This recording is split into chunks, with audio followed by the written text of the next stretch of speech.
দরবেশ বলে দিলেন, বাবা এখন থেকে তোমার উপরে কঠিন মুসিবত আসবে, বড় ঝামেলা আসবে, পরীক্ষামূলক।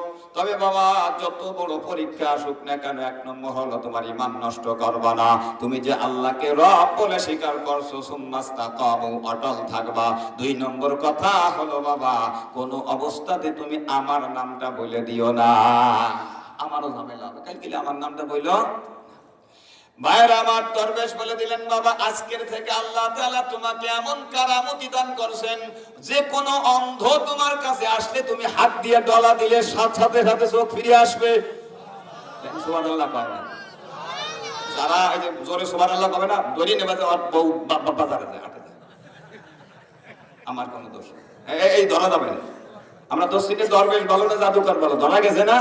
এই যে দরবার দেখা জোরে যে না কয় বুঝতে আর বউরি হাঁটে কোথায়। আমার ভাইরা, হ্যাঁ কোন দিকে যেতে হয় গড়বড়ার মধ্যে আলাপ করা গেছে।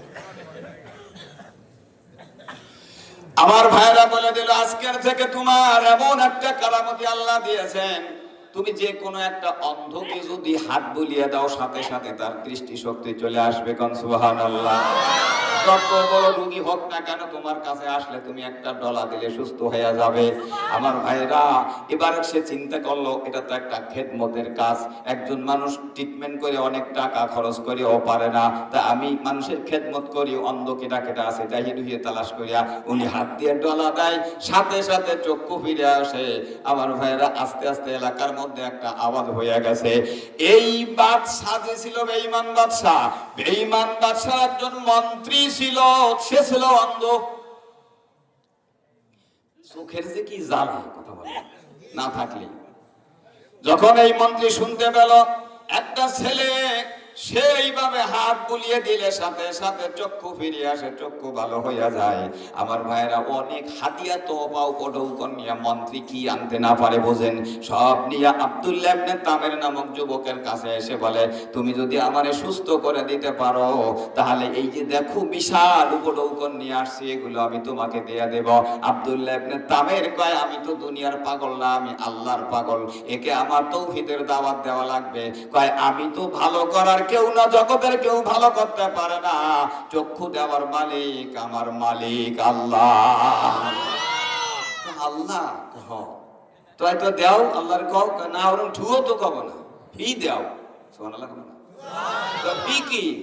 ফি হলো যে তুমি যদি কলেমা পড়ে মুসলমান হও তাহলে তোমার চোখ আল্লাহ ভালো করে দেবে। ভাইয়ের আমার, লোকটা কলেমা পড়ে মুসলমান হয়ে গেল, আল্লাহ পাক রব্বুল আলামিন তার চক্ষুটাকে দিয়ে দিলেন, হাত দিয়ে টান দেওয়ার সাথে সাথে দৃষ্টি শক্তি চলে আসে। আমার ভাইরা, লোকটা ওখান থেকে এসে তো একটা মন্ত্রী, তার বিশাল পাওয়ার, এলাকার সব জায়গায় ছড়াইতেছে। একটা যুবক, আমি তার কাছে গিয়েছিলাম, আমার মালিক আমারে আমার চক্ষু দিয়ে দিয়েছে। যেই বেঈমান বাদশা, ভাইয়ের আমার, যা ওই দেশের বেঈমান বাদশা ছিল, সে শোনার পরে কি হয়েছে সব শুনে দেখে যে এখন সে ইমানদার হয়ে গেছে, কলেমা পড়েছে, ওই বাদশাকে খোদা বলে মানে না, শিরকি করে না, সে এখন এক নিরাকার আল্লাহ, জমিন আসমানের মালিককে আল্লাহ বলে মেনেছে। ওই মন্ত্রীটাকেও কতল করে ফেলছে, শেষ করে ফেলছে। ওই মন্ত্রীকে মেরে মেরে শেষ পর্যন্ত ঠিকানা নেছে, কে পারছে? আমার ভাইরা, যখন সে আব্দুল্লাহ ইবনে তামের ওই যুবক ছেলেটার কথা বলছে, বাদশা তারে ডাকছে, কে তারে ডেকে আনো। আনার পরে দেখে যাকে বাদশা পাঠাইছিল সেই ছেলেটা। এবার বাদশা কয়, থ্যাংক ইউ বাবা, থ্যাংক ইউ, তুই তো কাজে রয়েছিস। কয়, না, তোর ঠ্যাং ম্যাং নীতি আসেনি। আমার ভাইরা, বাদশা মনে করছে যে অনেক কাজ হয়েছে, এত ভালো কিছু শিখছে, আর পাঠাইছিলাম জাদু শিখার জন্য, এত জাদু শিখাইছে। ও কয় যে আমি তো জাদু মাদু শিখি। তুই ভালো করিস কেমনে? কয়, আমি ভালো করি না, ভালো করে আমার মালিক। কয়, তোর মালিক আমার কে? মালিক তো আমি। আরে না বলছু, তুই আবার মালিক না, মালিক আল্লাহ। ধরে বলেন মালিক কে? আরো ধরে, আমাদের মালিক কে? ধরে বলে, জগতের মালিক আল্লাহ, আমাদের মালিক আল্লাহ। বলে বলছু চলটু আমাদের মালিক। আমার ভাইরা, এই আব্দুল্লাহ ইবনে তামের কি বললো, তোরা এটা কে শিখাইছে বল? কোন অবস্থায় বলে না, কারণ ওই বুজুর্গ উস্তাদ পীর সাহেব তো তারে মানা করছিল বলে বলে না। এবার তারে প্রাথমিক ভাবে রিমান্ডে নিয়ে মারধর করছে। মারধর করতে করতে করতে করতে বাধ্য হইয়া বলেই দিয়েছে, আমি অমুক এক দরবেশের থেকে এইভাবে শিখেছি এই ঘটনা। ভাইয়ের আমার ফোর্স পাঠাইয়া ওই দরবেশকে ধরে আনছে। আনার পরে তাকেও বেতন পিটান দিতে দিতে তারও শেষ করে শহীদ করে দিয়েছে। এবার আসছে আব্দুল্লাহ ইবনে তামের শহীদের পালা। শুনবেন? আবার বাইরে আব্দুল্লাহ ইবনে তামের শহীদরা কেমনে মারবে? একটা আশ্চর্যজনক ভাবে ঐতিহাসিক ভাবে মারতে চায়। মারার জন্য কি করলো, অনেকগুলো পুলিশ মিলিটারি বিভিন্ন প্রশাসনের লোকজন আরো পাঠাই দিয়ে বললো ওই পাহাড়ের উপরে নিয়ে যাবা, বিশাল একটা পাহাড়ের উপরে নিয়ে তাকে বলবা তুই যা কইতেছিস আল্লাহকে রব বলে মানতেছিস সেটা বাদ দিয়া এখন আমরা যেই তালে আছি ওই তালে আয়, আর না এই পাহাড়ের চূড়ার উপর তোকে ঠেলা মারবো, তুই একেবারে গড়ইতে গড়ইতে বত্তা বত্তা বত্তা হয়ে শেষ হয়ে যাবে। আমার ভাইরা তার দিলের মধ্যে ঈমান আর বিশ্বাস 16 আনার জায়গা 18 আনা। সে জানে মারার মালিক ও আল্লাহ। মারার মালিককে জোরে বলেন, আরো জোরে বলেন।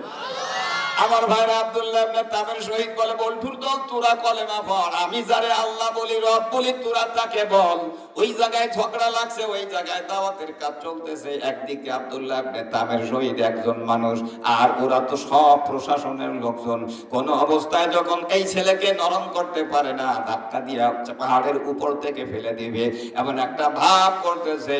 আব্দুল্লাহ ইবনে তামের শহীদ হাত দুইখানা তুলে কয়, আল্লাহ পাহাড়ের উপরে তুমি একটু খেলাই দাও। ওই যে খেলা হবে একটা আছে না, আল্লাহ কয় খেলা হবে।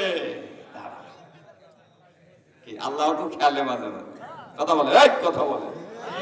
আল্লাহ কয় তারা চিন্তা করিস না, খেলা হবে। এই খেলা হবে কইয়া আল্লাহ রাব্বুল আলামিন খেলা শুরু করে দিয়েছে।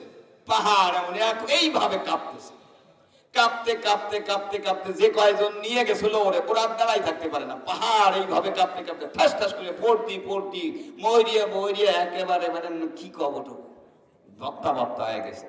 কিন্তু ওই জায়গায় দাঁড়ানো ছেলেটা ওর কিছু হয় না। করার মালিক কে জোরে বলেন, আরো জোরে বলেন। ইমান দাঁড়াইতে হবে। আস্তে আস্তে নামিয়ে আসে, নামিয়ে এসে বড় কাকার কাছে হাজিরি দিয়ে এসে, এটাও তো শালা বসবে না যে আমি আসি। আসে ও কাকা আমি আইছি। তুই ওরা কো এই আমার মাতৃ গেছিল, আমি আল্লাহর কাছে দোয়া করছি, আমার রবের কাছে আমি দোয়া করছি, পাহাড়ে ঝুল আইছে সব কটা মরিয়ে বত্তা হয়ে গেছে, আমি আইছি। কিন্তু কোন জ্বালায় পড়ে আমি আর রাখছা বাবা। আমার ভাইরা এবার নৌবাহিনী যারা আছে এদেরকে ডাকছে, সাগরে নিয়ে যাও, তোমরা সাগরে জাহাজে করে নিয়ে যাবা, নিয়ে তারে বুঝাও সে যদি ওই ধর্ম ছেড়ে আমাদের ধর্ম গ্রহণ করে ভালো, আর নাই তারে সাগরের মধ্যে ফেলে দাও, ওই জায়গায় মেরে দাও।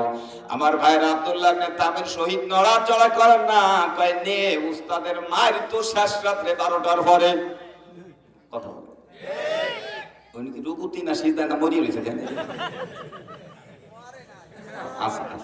আল্লাহ মনে করেন মাহফিলে কেউ মরে গেলি কেন আমার নামে কেস হলো, উনি মেরে নিয়েছে, মরিও না কমপক্ষে। আমার ভাইরা দেখছেন, আমার ভাইরা আব্দুল্লাহ ইবনে তামের শহীদ এই যুবককে নিয়ে বিশাল এক জাহাজ নিয়ে বড় বাহিনী সাগরের মধ্যে চলে গেছে। সাগরের ভিতরে উত্তল তরঙ্গ, অবস্থা বড় কঠিন চলতেছে। এর মধ্যে নিয়ে তারা আবার গোড়ার থেকে ওয়াজ করে, কয় শোন আব্দুল্লাহ, তুই আমাদের নিজেদের লোক, তোরে অনেক আদর করি, ভালোবাসি, মহব্বত করি, এই জন্য গোড়ার থেকে আবার তোরে বুঝাই বলতেছি, তুই এখনো আমাদের রব যে আমাদের দেশের মালিক যে তাকে তুই বাদশা মানে খোদা বলে ডাক, তুই তাকে বাদশা মানে প্রভু বলে রব বলে ডাক, তাহলে আবার তোরে আমরা মিছিল সহকারে নিয়ে চলে যাব, কোনো ঝামেলা নাই। আর যদি একান্ত আমাদের কথা না শুনিস, আমাদের ধর্মে যদি তুই না আসিস, তাহলে তোরে এই নদীর মধ্যে ফেলাই দিলি, ওটা পাহাড় না, তুই শেষ হইয়া যাবি। কয় তোরা কলেমা পড়লি পড়, আমরা কিন্তু 12টা বাজিয়ে আছে 10 মিনিট ভাই। আমার ভাইয়েরা কোন অবস্থায় যখন একে নরম করতে পারে না, ওরা সিদ্ধান্ত নেছে যে আর ঝামেলা করে লাভ নাই, দিয়ে ফেলাই দেওয়ার জন্য যখন উদ্যত হয়েছে, 2-1 মিনিট বাকি আছে, আব্দুল্লাহ আবার হাত তুলে কয়, আল্লাহ তুমি পাহাড়ে যেমন খেলাইতে পারো, সাগরেও তো পারো, খেলাই দাও। আল্লাহ কয় এখানেও খেলা হবে। আল্লাহ পারে না পারে? এই জোরে কো, পারে না? আল্লাহ খেলা শুরু করে দিয়েছে। এখন দেউ ভইয়া মানে নৌকা ডুবতে মানে বাড়ি বুড়ি খাইতে খাইতে ওরা ওরে ওরে ভগবান ওকে মান কইয়ে কইয়ে শেষ টাইমে জাহাজটা ডুবেই গেছে। সুবহানাল্লাহ হবে না? আরো তো এরকম জাহাজটা ডুবে গেছে, জাহাজ সাজ হয়ে গেছে, যে কয়জন ছিল তারা সব ওই জায়গায় ডুবে মারা গেছে। আর এই পাহাড় আপনার সমুদ্রকে আল্লাহ রাব্বুল আলামিন আব্দুল্লাহ ইবনে তামের জন্য শুকনা বানাই দিয়েছে। উনি হাঁটতে হাঁটতে যুবক আবার চলে আসে। উনি চিন্তা করলেন আমি গোপন থাকলে তো বুঝবে না, মনে করবে আমি মারা গেছি। কাকার কাছে আবার যাই হাজিরি দিয়েছি, কয় ও কাকা আমি আইছি। কাকা কি কোন সাফা কিন্তু কোনোভাবে মানা যায় না। সুবহানাল্লাহ কয় না? আমার ভাইরা কাকা কোন রকম মারতে পারে না কাকারে। এবার আব্দুল্লাহ ইবনে শহীদ বললেন শোনো বাদশা তুমি যতই চেষ্টা করো কোন অবস্থায় তোমার চেষ্টায় আমাকে মারতে পারবা না, কারণ আমাকে আমার আল্লাহ বাঁচাই রাখবে। তুমি তো মালিক না, তুমি তো রব না, আমার রব আমারে বাঁচাই রাখবে। তবে একটা কথা জেনে রাখো, তুমি যদি আমারে মারতে চাও তাহলে আমার কথা তোমার শোনা লাগবে, আর নয় মারতে পারবা না। বাদশা কলম কিভাবে তোমারে মারবো তুমি বলো। সে বলল যে শোনো তুমি এই দেশের লোকজনগুলো সব ডাক দিবা, হাজার হাজার নারী পুরুষ আবাল বৃদ্ধ বনিতা এদেরকে ডেকে আনবা। আনার পরে তাদেরকে আমার মারার সামনে তুমি এক জায়গায় একত্রিত করবা, তাদের সামনে মারতে হবে। মারবা মানে আমার হাত দুইটা বানবা এবং আমার ব্যাগের ভিতরে যে তীর আছে এর একটা তীর নেবা। নেওয়ার পরে বলবা বিইসমে হাজাল গোলাম, এই গোলামের প্রভুর নাম নিয়ে আমি মারতেছি, এইটা বলে তীর মারবা। তাহলে আমি মরবো, আর নাই কোনোদিন তোর চেষ্টায় কাজ হবে না। যে দল ফাটাবি ওই দলের সাথে খেলা হবে। দেখা তো আইলে হয়। আমার ভাইরা শেষ পর্যন্ত দেশের লোকজন গুলা বাদশা একত্রিত করলো, বিশাল বড় জনতা সেখানে উপস্থিত হয়ে গেল।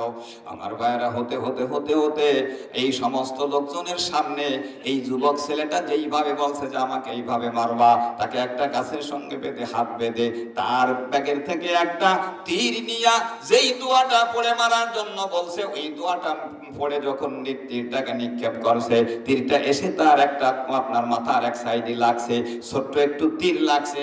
তার কথা অনুযায়ী হয়েছে আল্লাহর ইচ্ছায় ওই জায়গায় তামের শহীদ ইন্তেকাল করেছেন, শহীদ হয়ে গেছেন। কিন্তু ভাইরা হক আর বাতিলের এই অবস্থা দেখে আব্দুল্লাহ ইবনে তামের শহীদ শিক্ষা দিলেন যে আমি একা দুনিয়ার থেকে চলে গেলাম, কিন্তু এই অবস্থা দেখে হাজার মানুষ ঈমানদার হয়ে যাবে।